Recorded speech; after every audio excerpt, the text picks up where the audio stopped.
If you would like to get your song reviewed, dear listener, there's the Filthy Capitalist option. As Sori says, $125 gets you straight to the head of the line. You don't have to be a part of the alliance. You don't have to be part of the group. Wait a minute. And the biggest thing is you don't have to wait. You hop, skip, and jump right in front of everybody. $125 gets you there. You do that 3 times, and you get mashed down to the $75 rate for perpetuity. Yes! Also, there is a band review option.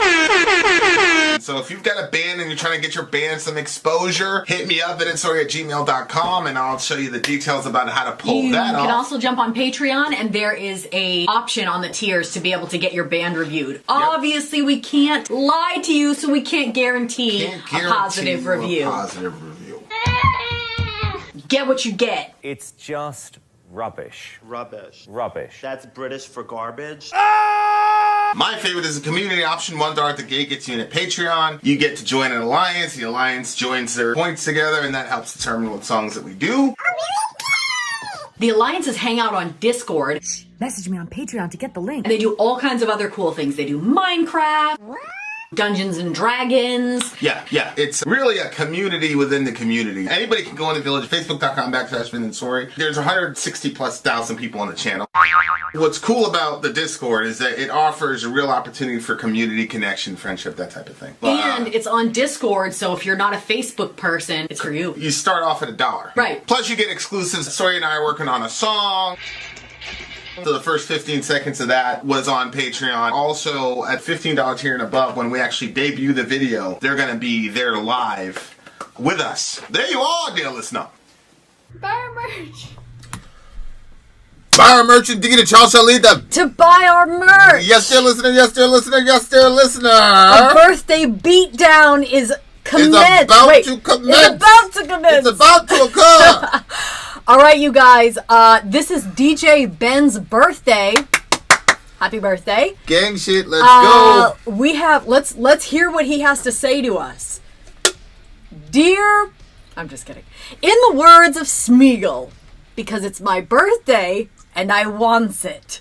This is the I wish I could do the voice, but I don't think I can. Is that what Smeagol said? It's my birthday and I want it? Well, no, he wants the ring, so and I wants it. Like, whenever he wants something, he's like...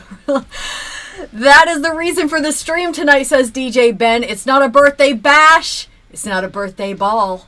It's Ben's birthday beatdown again. Ben's birthday beatdown. That is what they call alliteration, dear listener. Song number 1 is by a band called Death Angel. The song itself is called Sonic Beatdown. Probably a good start for a song for a night that's called a birthday beatdown. So the name of the first song is Sonic Beatdown. What's the name of the band? Sonic Beatdown. Death Angel. Death Angel. Sonic Beatdown is song numero uno. The video description still says... Oh, we already got that. Okay. We already got that taken care of. Yep. We are on top of it. Holy shit. That is what Smeagol said just before murdering his good friend Daigle for the ring. I hated that scene. I actually have never actually fully watched it because to me it looked so realistic. Wasn't that at the beginning of part 3? Yeah, I don't know. I just know he chokes him out. So you missed the rest of the movie? No. I watched the rest of the movie, but I turned away. I never saw that scene fully. It was so disturbing to me. Like, I felt like the acting was really good. Not that I've ever seen somebody getting choked to death, but I assume. And like, it was just so dark. Anyway. Yeah, it was pretty dark. It was very dark. Because it was his friend. I wasn't expecting that. Yeah, it was sad. Anyway, we're not going to talk about sad things. We're going to talk about birthday things and beatdowns. Wait. And timestamps. Yeah, I already have a timestamp because this is the first song. So it's 0000. Let's start. Okay. All right. Here we go. Song numero uno. Death Angel Sonic Beatdown. Let's go, y'all. Happy freaking birthday, Ben. Let's do this shit.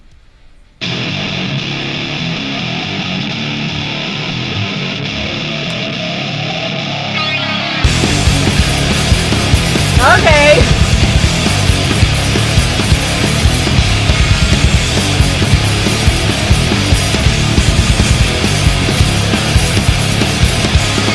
Come with us, gonna make you feel alive.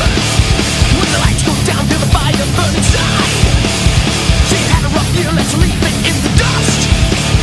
Tonight, gonna shine tonight, here with us. Don't ever let them make you feel small. Don't ever let them make you wanna cry.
heavy in this bitch. Let's go! Let's go, Ben!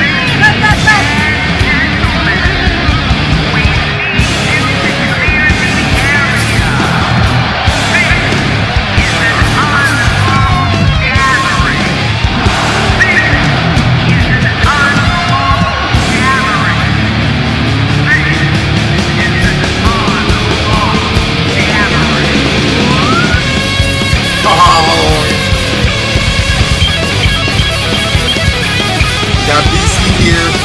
The gang's all here. Let's go. Yeah!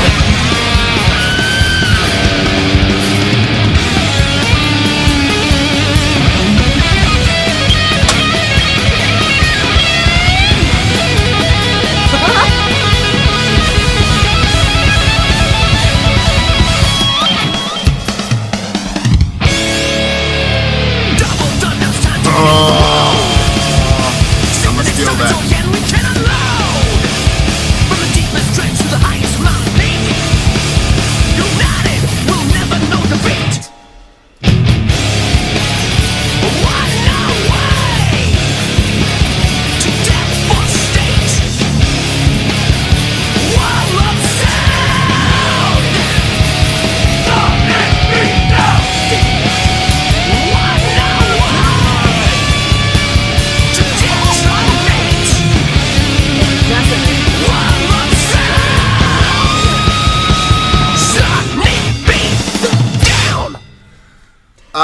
Sounds like a relationship song.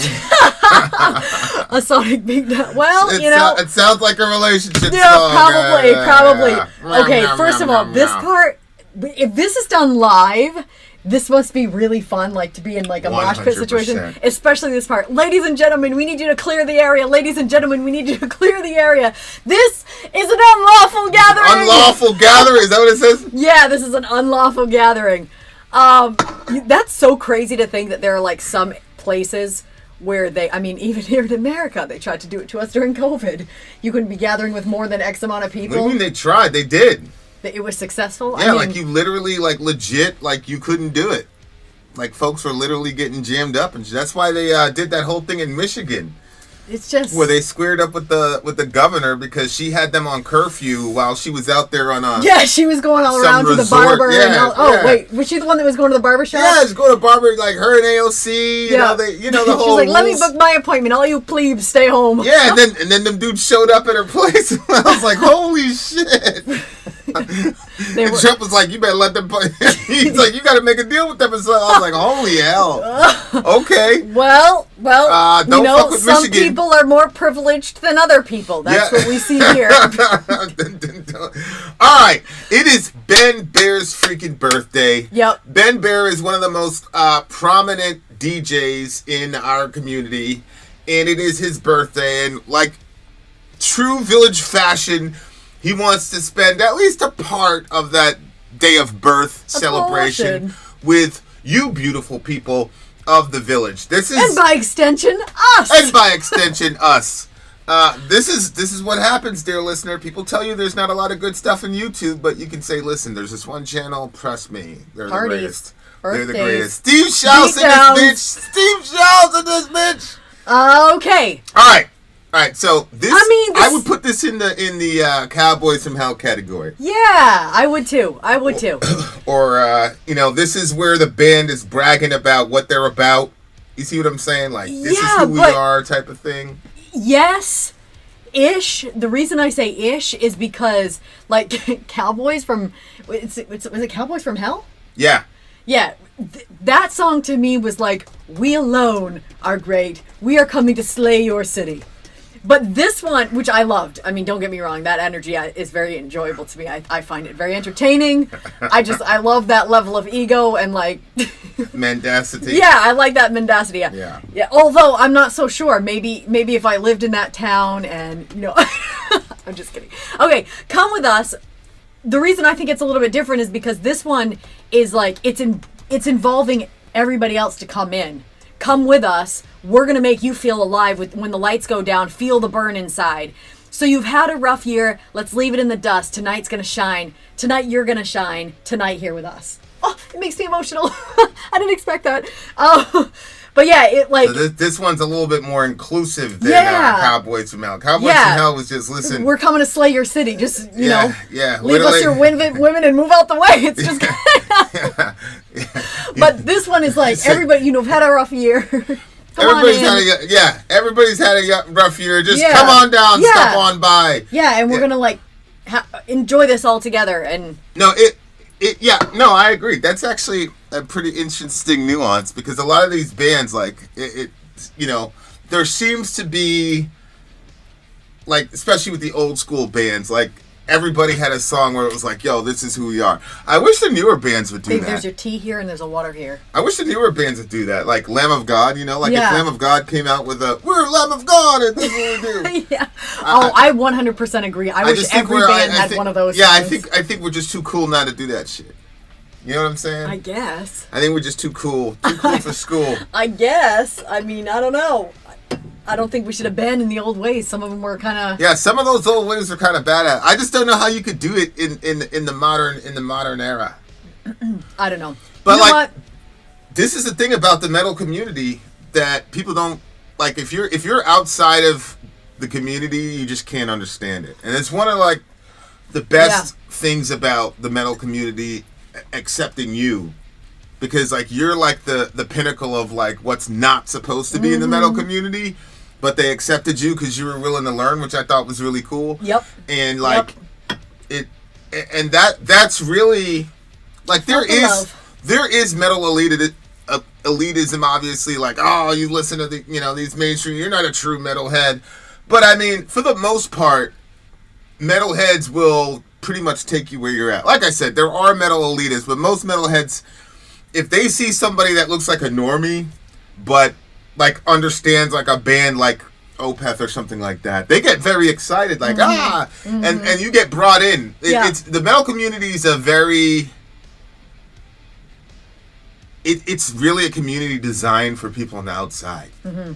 You know what I'm saying? Like even if you look at the lyrics, like so you've had a rough year. Yeah. Like that's the metal community. Like most people have rough days.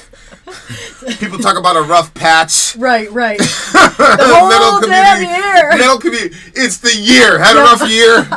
Had a rough lifetime. Yeah. Come on down. Stop out. Yeah. That's the difference to me. Like, that's another thing that kind of separates. I'm not saying it's better per se, but like the type of communities that gets created, to me, seem a lot more. It's easier to get to the brotherhood stage of fandom in the metal community versus in the rap community. Yeah. Like, it's very, very hard to do that, so... Yeah, I think, honestly, it's probably the only community that I've ever... I mean, and this is unfortunately, but even including, like churches and church groups and stuff like that, it's probably the only community that I entered into, and then it was, like, literally, like, probably my worst performance years of all was like the last probably 4 years of my life. Like all the other groups that I've been a part of, I think they would have completely rejected me at that point. But I didn't feel like that. I actually felt like, well, these people are going to they're still going to accept me. And I definitely felt the love from the community for sure. Even like the comment section and stuff, like some of the days where I was just really not doing well. And, I don't know. It's just really interesting to see like, a group of people, maybe because everybody else is also like, well, we too have bad days. So it's like, like you said, a bad year or whatever. You know what I mean? Or like my man BC, BC's had a rough 40 years. It's a long time. Holy shit, BC, what's going on, bro? So maybe try make some different decisions this year. See if it, go somewhere else. Try to make different decisions. Okay. Oh man. So yeah, I love this one. I love this one. Hey, what's up? I mean, ride with us because we're gonna take the lead. I don't know about what make hairpin turns means. That's like when you're driving on the highway. A hairpin turn, that's what they call it? Yeah, and you gotta do like a real... The only reason I know that's such is an old-fashioned phrase. I used the Hardy Boys. Really? And there was a hairpin turn literally every book. It was like, I was starting to figure out, I was like, oh, wait a second.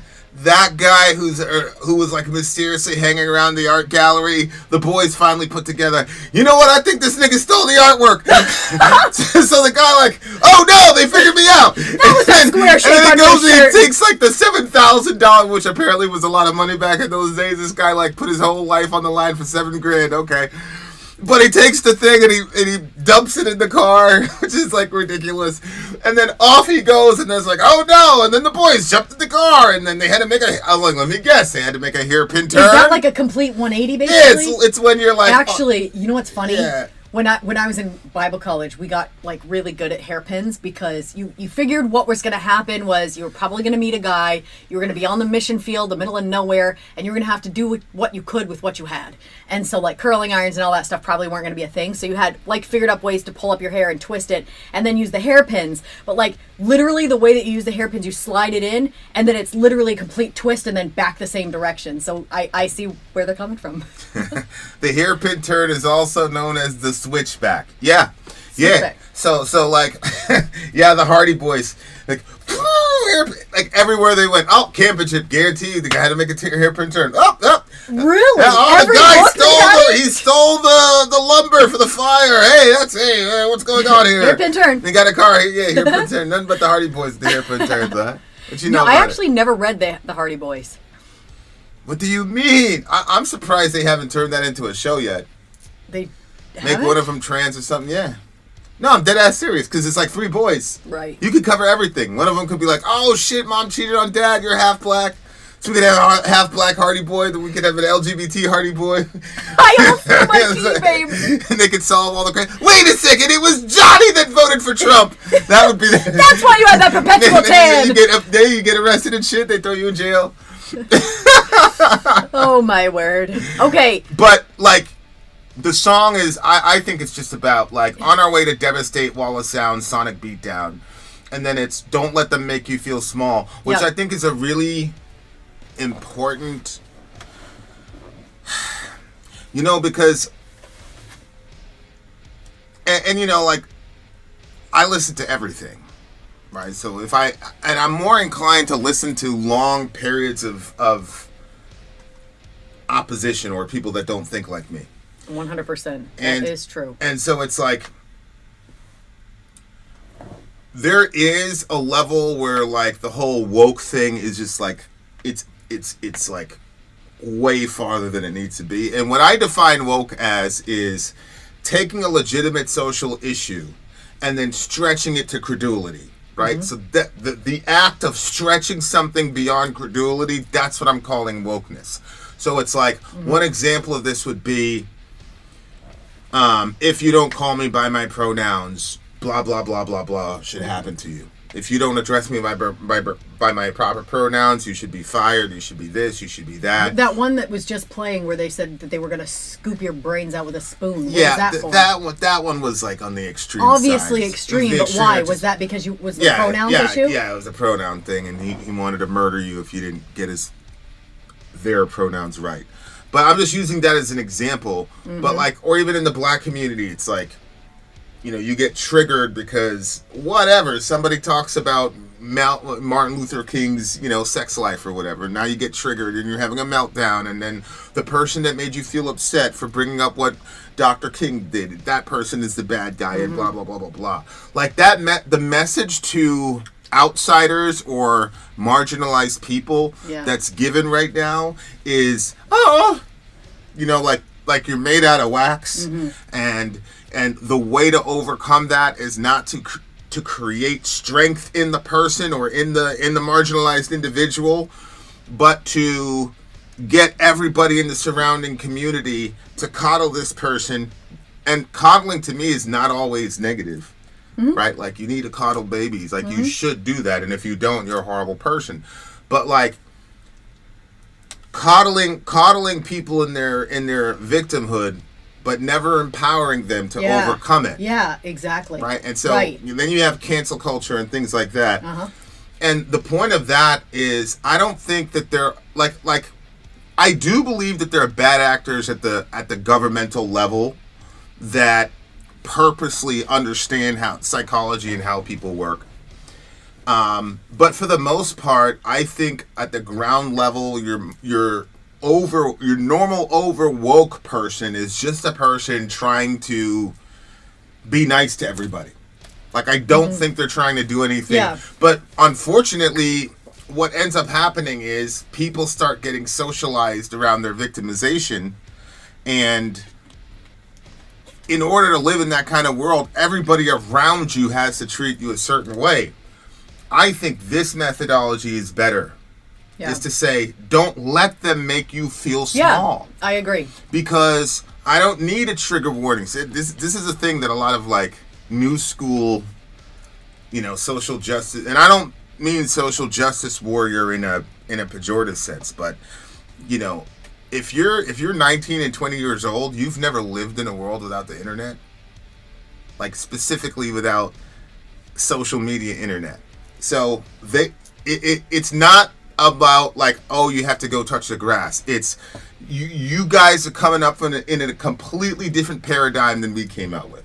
So, for example, nobody cared about what you posted in an AOL chat back in the day. We didn't care. Nobody would get fired for anything that you put in the AOL chat. Now, you got to scrub your shit from a decade ago and blah, blah, blah, because we're trying to protect people's feelings. But what it ends up doing is it creates a society of people who now resent this minority of people, because now our entire lives have to be upended. Our language has to be upended to make sure you feel okay. And what that does is it boomerangs and it generates a lot of resentment and hostility. Yep.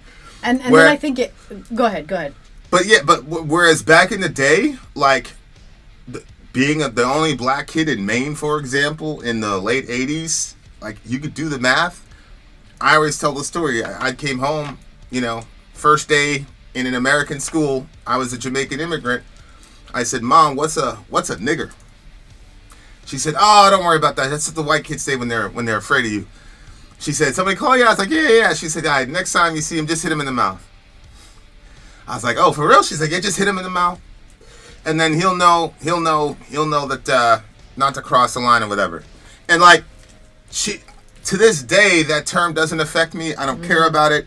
It's not, I mean, I went to school and the Bible says to honor your father and mother, so I gave the kid an eye jammy, but that's just because the Bible said so. But like, it's never, that word is never, my mother refused to let that word have that kind of power over her. Right. She just would not. Right. They're just saying that because they're afraid of you, whatever it was. So every time that term was used, I was like, Yep. You don't want to go there. Look at him, he's so scared. Yep.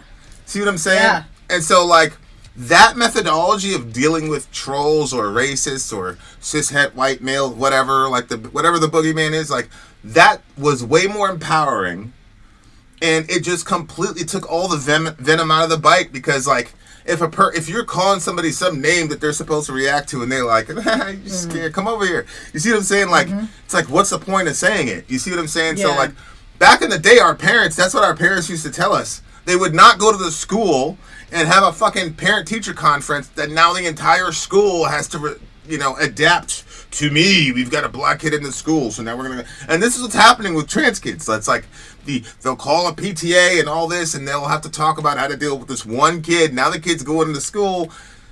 You've essentially ostracized that one kid, because Correct. It's like you said, the resentment is going to grow from the other students, and nobody wants to live under the thumb of somebody. And if you put that on all the other students, then to the kid's face, they might do it, but it's also going to make them not want to be around that kid, because they're like, it's just too much work to have to jump through all the hoops that you want me. I can't live naturally and normally when you're around. And another interesting story that goes along with what you were saying, Vinny and I used to go outside of, I understand this is controversial for some people, which is odd to me, but we were outside of an abortion clinic, and we would talk to the women on their way in, offer them help, tell them, we would help them, whatever they needed, diapers, whatever, anything that could help them, whatever was preventing them from giving that child life, like we wanted to help be the reason where they could let that kid live. And it wasn't just like over there condemning people, it was like just genuinely wanting to help. Anyway, this woman comes by, and she was of a similar complexion as Vinny, and I started talking with her about it, and I brought up that the numbers, which I don't remember now, the numbers of how, originally how abortion started and how it was predominantly used in the black community, and how many black babies over and against the majority of white babies, that, what the numbers were. And she couldn't even hear the numbers or what I was saying. She jumped on the word black because I said black. And then she was like, what? She's like, you racist, blah, blah, blah. I was like, are you serious? Like, Sanger, the one that started this, and that's what I'm saying. She's the one. Like that. But she was completely sidetracked. She couldn't even focus on what the actual major racist issue was in that conversation. And I also saw people coming by, and they wanted to silence Vinny's voice, and so they would use that word. And I would get very angry when I would hear the word. You would always chuckle and look at them like you could tell like that it didn't, they wanted it to like trigger you so you would stop talking and get focused on the word, but it held no power over you. I said they're killing babies upstairs. I don't care if you call me a nigger. What the fuck? Yeah. And like these people support killing children. What do you think they're gonna? You know what I'm saying? But like, this methodology, I just think is so much better. It's not like a walk it off. It's not like this is not a big deal. He's saying don't let them make you feel. And it is small. a decision within yourself. Like, you can that's the one thing that I've been kind of noticing about like my own like transition toward like more toward positivity and stuff, is there are certain things that I'll hear or certain moods that kind of like come to me, and then there's like a moment where you make the decision if you're gonna like lean into it and then like keep thinking about it and let those words or those feelings just marinate and go over it, and then it almost becomes like a trigger point, like where now it's almost like you can't pull yourself out of it. So now like when I start recognizing like I'm slipping down that slope in toward like pulling me down toward deeper depression, I'm like, I don't want to go there. So whatever I feel like is kind of turned me in that direction, like I'm not going there. Like I'm going to look at the situation, I'm going to say X, Y, and Z thing hurt me. But it's not the end of the world. For me, my Christianity is what helps pull me out, because if I start feeling small, I remind myself right at the beginning of the Bible, God tells us that we're made in the image and likeness of God. So we reflect his image. Like back in the day, like you couldn't go spit on some idol because it represented a god. If you did that, you would lose your friggin' life. So it's like we are what with the golden image that represented that false god or that like being whatever it is. You couldn't disrespect that thing without the people coming against it. Well, God says that we're that image. So we're going about in life and we're representing the highest God. Like there's nothing better than that. And that's not just for people who believe it or people that claim it. That's for everybody. So I hold on to that, and I'm like, I'm not letting myself slip down with my face in the dirt anymore. Like this is ridiculous. Like so yeah, holding on to something positive, shutting off the music that's like adding to my negative mood and putting on something that's actually going to bring me more toward a positive direction. Like use the things around you, your environment, to pull you toward a better life. So that's it just seemed like I liked it. Right here, sorry. Go ahead. From the deepest trench to the highest mountain peak, united, we'll never know defeat. And I like that because, again, I think it's very, very difficult to pull yourself out of a very deep place without community, without help. Some of the people in my life right now, they've been there at the moments that I really needed them. And it might be something as small as a Bible verse or some prayer or a song. And it probably didn't really require too much of them to help, but shout out to the church. Yeah, so I like the song. I'm going to give this one a solid 9.2. Sonic Beatdown in this bitch. 9.6 for me. Sonic Beatdown in this bitch. DJ Ben, you see this right there. Happy DJ birthday. Ben was born on this day. Well, celebrate, Village. Tomorrow, I believe. Or tomorrow. Yep.